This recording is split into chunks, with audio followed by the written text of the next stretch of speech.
Olá, eu sou o pastor Davidson Pignon, sou mestre em Ciências da Religião, sou também pastor congregacional e editor da editora Contextualizar. O Natal já está chegando e para comemorar essa data a gente se lembra de vários textos da Palavra de Deus, alguns do Antigo Testamento e outros do Novo Testamento. Vamos começar uma série de estudos sobre esses textos especiais do Natal. E um desses textos que vamos trabalhar nesse vídeo é justamente o texto de Isaías 7,14, que é muito conhecido. E eu tenho certeza que vai ser uma bênção para o nosso estudo de hoje, tá bom? Então vamos ao texto. Bom, como você pode ver, eu já estou aqui com a tela aberta da minha Bíblia The Word. E nós vamos ler aqui na versão Almeida Corrigida Fiel, para a gente começar, tá bom? E o texto diz assim: Portanto, o mesmo Senhor vos dará um sinal, eis que a Virgem conceberá e dará à luz um filho, e chamará o seu nome Emanuel.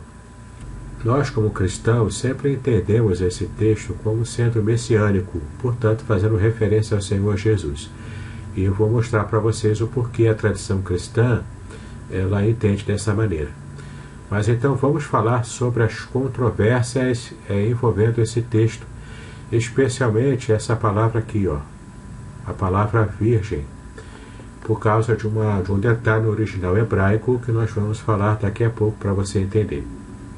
Bom, nós voltamos aqui e vamos falar agora um pouco sobre o contexto histórico do que estava acontecendo nessa passagem.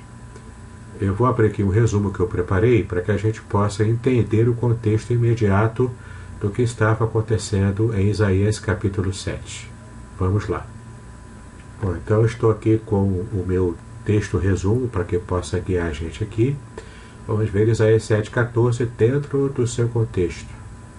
No capítulo 7 se descreve a aliança da Síria com o reino de Israel, Efraim, contra Judá, no reinado de Acás. Se a cronologia nos informa que Acás começou a reinar em 735 a.C., estes eventos se realizaram em 734.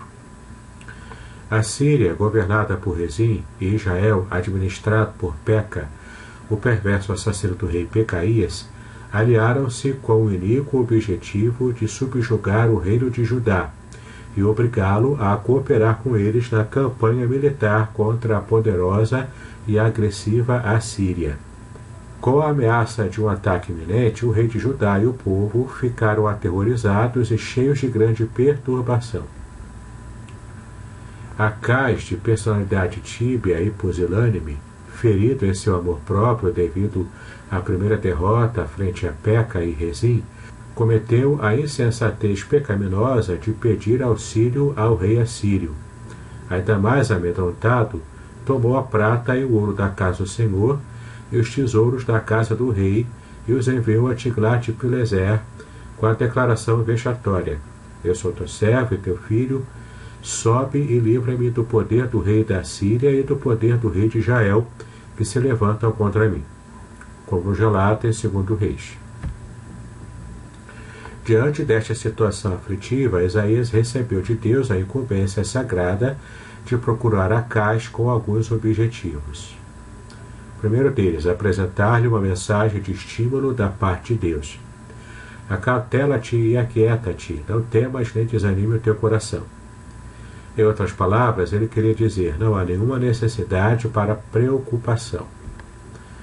A segunda mensagem, Isaías combateu tenazmente a aliança com poderes pagãos, porque previu os males que viriam para casa e para o povo de Deus. A mensagem do profeta ao rei alarmado era de confiança em Deus, culminando com a declaração do versículo 9: Se não credes, certamente não permanecereis. As consequências de rejeitar a orientação divina são evidentes no relato sagrado. Politicamente, Acás se viu transformado num simples vassalo da Assíria. Na esfera religiosa, rejeitando a promessa de libertação que o mensageiro do Senhor lhe oferecera, entregou-se inteiramente ao paganismo. Você pode conferir em 2 Reis aí. Tanto se afastou de Deus que chegou a passar o seu filho pelo fogo, que era uma prática pagã antiga, influenciando com seu comportamento negativo o declínio espiritual de todo o povo. Altares pagãos foram erigidos por toda parte, inclusive no templo em Jerusalém, fazendo com que o culto ao verdadeiro Deus se extinguisse. Quando Isaías viu que tanto o rei quanto os seus subordinados desprezaram a mensagem divina, ele silenciou por algum tempo seu ministério público. Isaías sugeriu que Acás pedisse um sinal como evidência de que estava diante de um verdadeiro profeta de Deus. Já que não crês nas palavras do profeta, pede um sinal, uma garantia ou evidência que te assegure que Deus cumprirá a promessa de salvar o seu povo. Acás respondeu: não o pedirei, nem tentarei ao Senhor. Sua declaração era uma saída hipócrita sob o pretexto de que guardava a lei. Se tentar a Deus é pôr Deus em uma prova ou pedir o sinal que era oferecido por ele, não seria tentá-lo. A razão primordial para rejeitar o sinal era que ele não estava disposto a submeter-se à vontade de Deus ou estava receoso de que o obrigasse a alterar a política externa que adotara. Diante da atitude de Acás, recusando-se a pedir um sinal, Isaías lhe diz que Deus lhe daria o sinal. Eis que a Virgem conceberá e dará à luz um filho e lhe chamará Emanuel. Este sinal dado por Deus é a demonstração mais convincente de sua intervenção e direção na história. Os versos 17 a 25 apresentam uma terrível descrição de como eles seriam assolados em virtude da rejeição do sinal. Então temos aqui, segundo esse contexto histórico, três tipos de interpretação. As duas primeiras são opções de interpretação rabínica e liberal, ou seja, os rabinos judeus mais ortodoxos, eles que não creem em que Jesus é o Messias, em especial também o seu nascimento virginal, eles então interpretam dessas duas maneiras, assim como também os teólogos que se dizem cristãos, mas que seguem uma teologia liberal, sem compromisso com o texto sagrado, né? Então nós temos aqui essas duas formas de interpretação. A primeira diz respeito ao nascimento de Ezequias, o bom e justo rei, que nasceria próximo daquela época. E o segundo seria o filho de Isaías, o filho do próprio profeta, que também se encaixaria, segundo essa passagem aí de Isaías 8, de 1 a 4, que é bastante parecida mesmo. Mas temos a interpretação cristã, que ela é mais abrangente, e ela fala sobre o nascimento de Jesus Cristo de uma virgem, de uma mulher virgem. Então nós já temos condições agora de entrar no coração da controvérsia, que é mais do que apenas uma interpretação, entende? Nós temos uma questão linguística aqui que gerou todo esse tipo de discussão. Nós vamos ver agora o texto no original. Muito bem, eu já estou aqui com a minha Bible Works versão 10 aberta. Nós vamos analisar agora como aparece no texto original essa passagem de Isaías 7,14. Então nós temos essa palavra em verde aqui, que é a expressão Ha-Almah. Ha-Almah, sendo Ha em hebraico um artigo, e Almah sendo uma palavra que significa não diretamente uma virgem, mas uma mulher jovem, que é um substantivo comum feminino no singular absoluto. Tá? Então nós temos aqui o artigo mais a palavra Almah. E essa é a palavra aqui que foi traduzida em nossas Bíblias como virgem. Mas que na verdade é o centro da controvérsia, porque Almah de fato não traz o significado inicial de virgem, mas de jovem, uma mulher jovem, uma mulher bastante jovem, uma menina praticamente, uma adolescente, algo assim. Você tem aqui do lado, eu vou mostrar aqui para você olhar, é o códice mais importante do texto hebraico, em que aparece, e aqui você vê, ó, aqui o artigo, Almah, como está aqui no texto, né? Para você ver como aparece no Códice Leningrado, que é o principal texto manuscrito que a gente usa hoje nas nossas Bíblias em hebraico.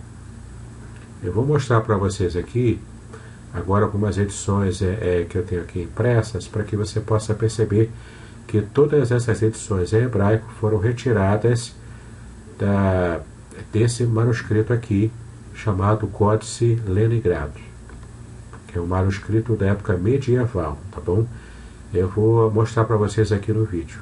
Então eu vou mostrar para vocês aqui o livro que eu tenho, que se trata justamente de uma Bíblia hebraica. Essa edição aqui da Sociedade Bíblica Trinitariana é conhecida como o Textus Receptus, ou texto recebido em latim. Essa edição aqui tem aqui, ó, o texto hebraico de um lado e do outro lado o texto grego. Tá? O que nos interessa agora é analisar o texto hebraico, que é baseado nessa edição do Códice de Leningrado, que eu acabei de mostrar para vocês ainda há pouco. Temos aqui, ó, desse lado aqui, o texto em hebraico. Observe aqui, ó. É o texto em hebraico, como a gente viu lá, né? E desse outro lado aqui, agora desse outro lado, o texto em grego. Observe aqui, acabei abrindo aqui no Evangelho de João, né, o texto em grego. E a gente vai analisar em grego também um versículo do Novo Testamento. Essa aqui é a Bíblia rabínica. Eu ganhei, é o Antigo Testamento em hebraico, que eu ganhei de um rabino messiânico amigo meu. De fato, essa Bíblia também traz Isaías 7,14 com esse mesmo texto da Bíblia massorética com a palavra Alma, tá bom? Essa aqui já é a principal edição hebraica, é uma edição acadêmica, também baseada no Códice Leningrado, tá bom? Chama-se Bíblia Hebraica Estúdio Cartense. Essa edição aqui é uma edição crítica, então também lá em Isaías 7,14, além do texto hebraico, tem também o que nós conhecemos como o aparato crítico, onde fala sobre algumas variantes na tradução. Então não existe variante em Isaías 7,14, é realmente Alma, como aparece lá no texto como a gente viu, tá bom? E por fim, eu tenho aqui também o Novo Testamento em hebraico, que é uma edição também que eu ganhei desse mesmo rabino amigo meu, e aqui traduz um texto que a gente vai ver daqui a pouco, que é Mateus 1,23, que faz referência a esse texto de Isaías 7,14, e como é um texto em hebraico, como será que ele traduziu, né? Ele também trouxe a palavra Alma, então Ha-Alma, né, com o artigo. Então também tem aqui a palavra Alma, que é o objeto dos nossos estudos e dessa controvérsia atual, tá bom? Bom, então vamos falar então sobre o significado da palavra Alma. E será que existe uma outra palavra em hebraico que também trate sobre virgem, que também fale sobre virgem, ou sobre jovem no caso, né, já que Alma significa jovem, mas por extensão de significado também pode ser traduzida como virgem? A gente vai olhar aqui agora em alguns dicionários em hebraico. Tá? O primeiro deles, esse aqui, o mais importante, é o léxico do hebraico e aramaico do Antigo Testamento, publicado pela Edições Vida Nova, tá bom? Esse aqui é o léxico do Holiday. A gente vai dar uma olhada agora, eu vou colocar aqui na tela para você, de como aparece a tradução da palavra Alma no hebraico, tá bom? Muito bem, então nós temos aqui com o dicionário Holiday aberto, na palavra Alma, tá bom? Em hebraico, que significa moça em idade de se casar, mulher jovem até o nascimento do primeiro filho ou filha. Tá? E temos essas passagens aqui, inclusive a nossa passagem em estudos aí é 7,14. Então você percebe aqui que essa palavra Alma não significa originalmente virgem, literalmente. Existe uma outra palavra em hebraico para virgem, que eu vou abrir aqui no dicionário Vine para poder mostrar para vocês. É a palavra Betulá. A palavra Betulá significa moça solteira e virgem. Betulá em hebraico, portanto, significa literalmente virgem. Os cognatos desta palavra aparecem no garítico, que é uma outra língua anterior ao hebraico, e no acadiano também, uma outra língua anterior ao hebraico. Suas 50 ocorrências bíblicas estão distribuídas ao longo de todo o período da literatura do Velho Testamento. Tá? Bom, voltando agora a tela aqui para mim, a gente vai começar a analisar como será que a primeira versão bíblica do Antigo Testamento, a Septuaginta, que era uma versão bem antiga, inclusive anterior ao primeiro século, a época que Cristo viveu, e muito provavelmente Cristo e e também os judeus daquela época, os doutores da lei, consultaram a Septuaginta também. Eles usavam a Septuaginta no seu dia a dia. Então, como será que a Septuaginta traduziu esse texto? Vamos olhar agora aqui no original da Septuaginta em grego, tá bom? Então, nós estamos aqui com o original da Septuaginta em grego aberto. E nós já estamos aqui em Isaías 7,14, que começa aqui, ó. Dia to tulosei, Kyrios autus rumin, semeion, e do re partenos. A palavra que aparece aqui é partenos. Deixa eu grifar aqui, partenos, que em grego significa literalmente virgem. Então a palavra alma, do hebraico lá no original, foi traduzida na primeira versão da Bíblia hebraica em grego como virgem, literalmente. Ok? Então a gente percebe aqui o quanto a primeira versão da Bíblia já fez uma interpretação sobre essa palavra virgem, traduzindo alma, e não apenas colocou como jovem, tá? Bom, agora um detalhe interessante, que eu tenho aqui em minhas mãos uma Bíblia católica e é outra Bíblia católica também, tá? São duas Bíblias católicas.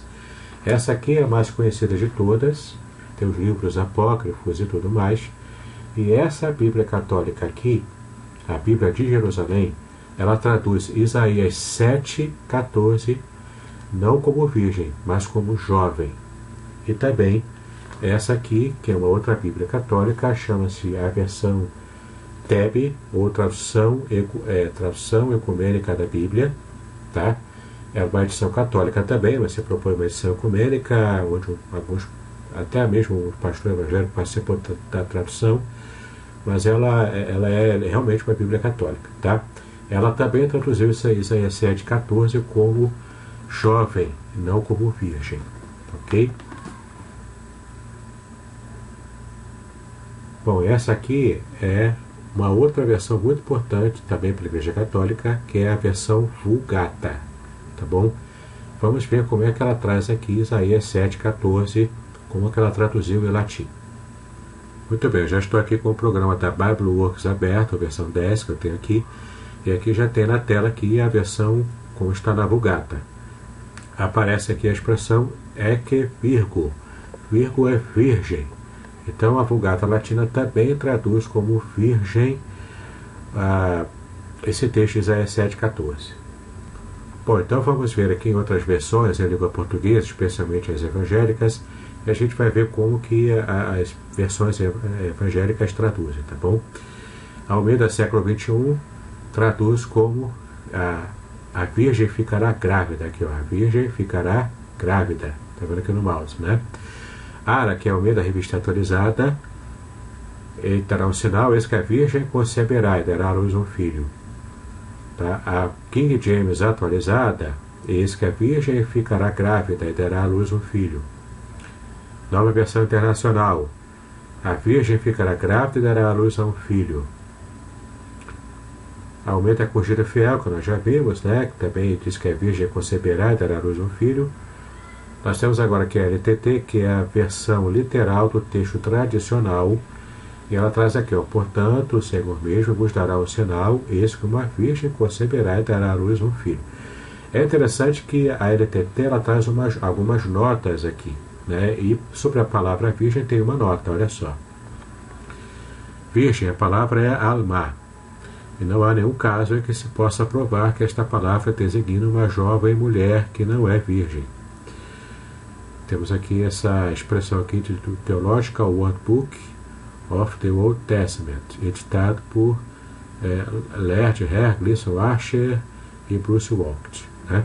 Então, mesmo que alma tivesse dois significados, jovem ou virgem, não tem, uma grama de bom senso mostra que aqui em Isaías 7,14 somente o significado virgem pode lhe ser atribuído, pois não é nada incomum, não é nenhum sinal vir a acontecer algo considerado totalmente impossível, uma jovem engravidar.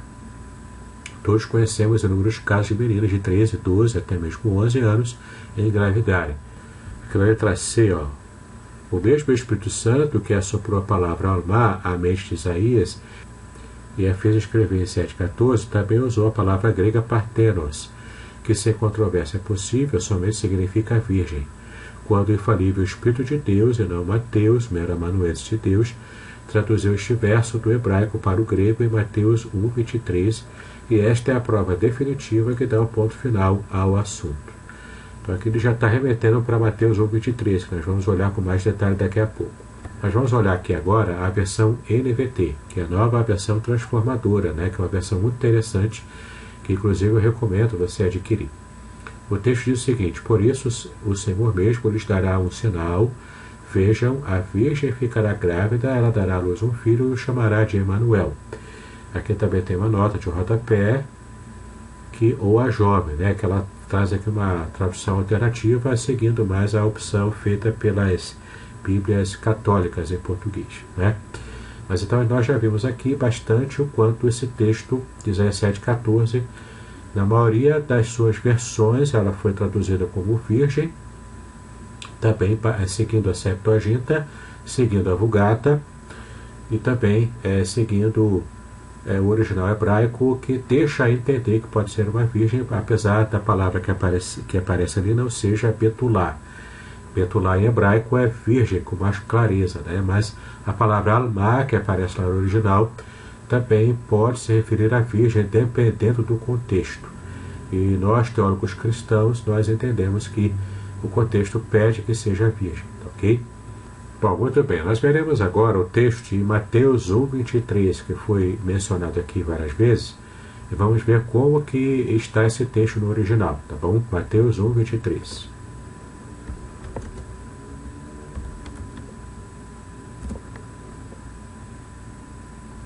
Novamente, vamos começar aqui com a Almeida Corrigida Fiel. Eis que a Virgem conceberá e dará à luz um filho, chamarão o seu nome Emanuel, que traduzido é Deus conosco. Aqui Mateus já faz uma aplicação direta, falando sobre Jesus Cristo, já aplicando para Jesus, dizendo que o Senhor ele nasceu de uma virgem. Parece aqui a tradução como virgem, não jovem, E de fato, no original grego aparece a palavra partenos, que foi a mesma escolha de tradução que a Septuaginta fez para traduzir Isaías 7:14, a palavra grega partenos, que nós já vamos olhar agora.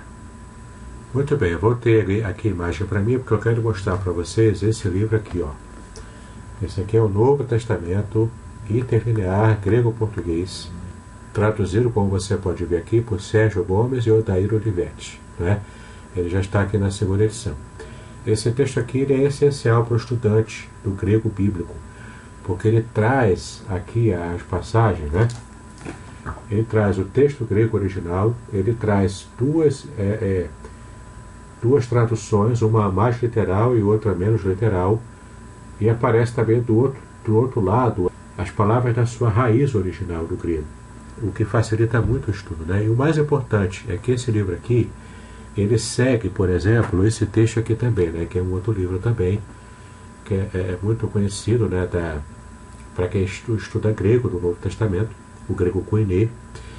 Esses dois livros aqui são baseados no que se chama na crítica textual de o texto majoritário, Tanto esse aqui, que é uma tradução interlinear, literal, para o português, quanto esse aqui, que é só o texto grego, mas é também, na verdade, uma coletânea com as ocorrências em grau de porcentagem na análise das variantes textuais.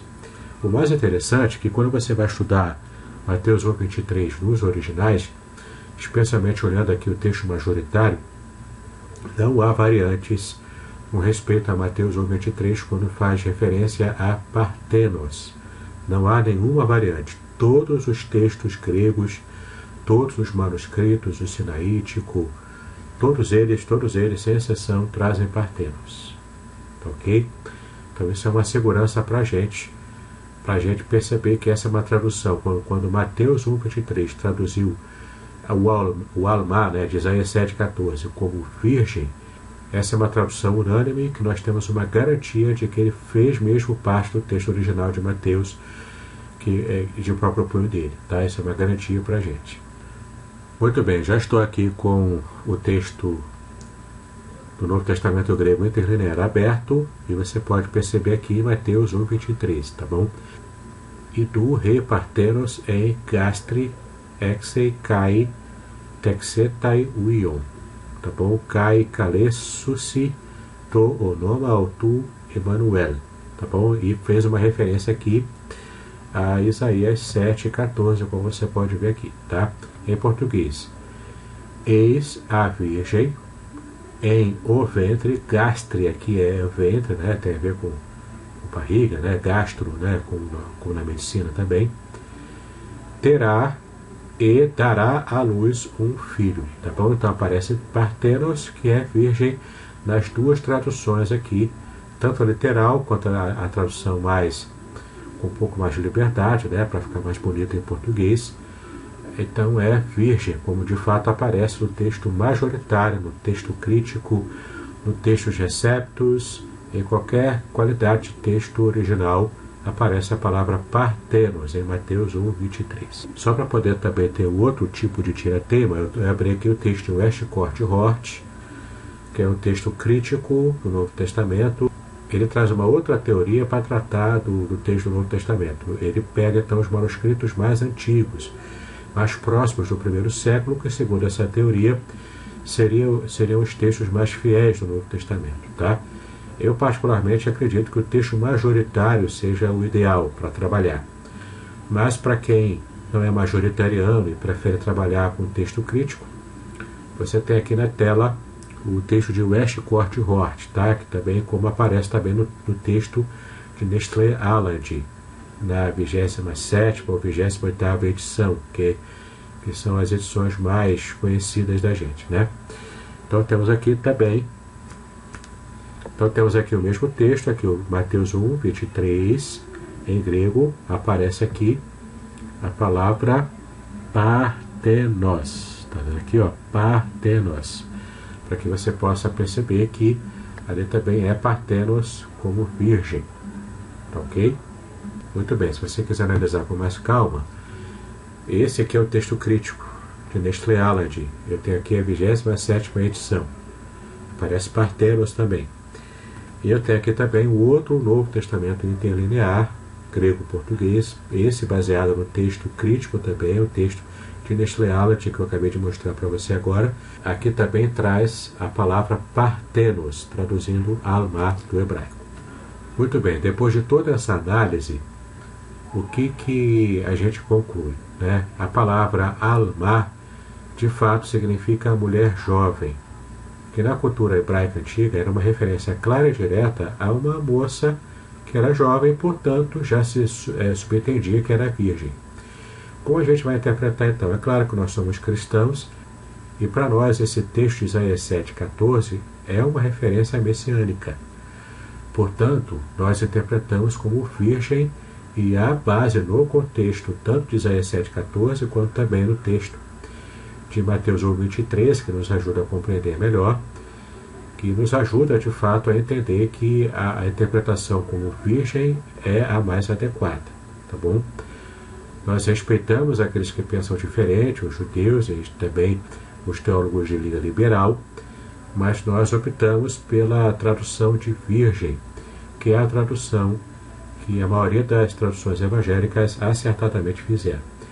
Mesmo aqueles que traduziram Isaías 7,14, como as versões católicas, né, em língua portuguesa, traduziram como jovem, não há problema nessa tradução, desde que se faça uma compreensão adequada de que essa palavra alma significa jovem, mas que também faz referência à virgem, e que não se rejeite a interpretação de Mateus 1:23, como também segue na Septuaginta, que traz Partenos, mostrando que é virgem e não apenas uma jovem.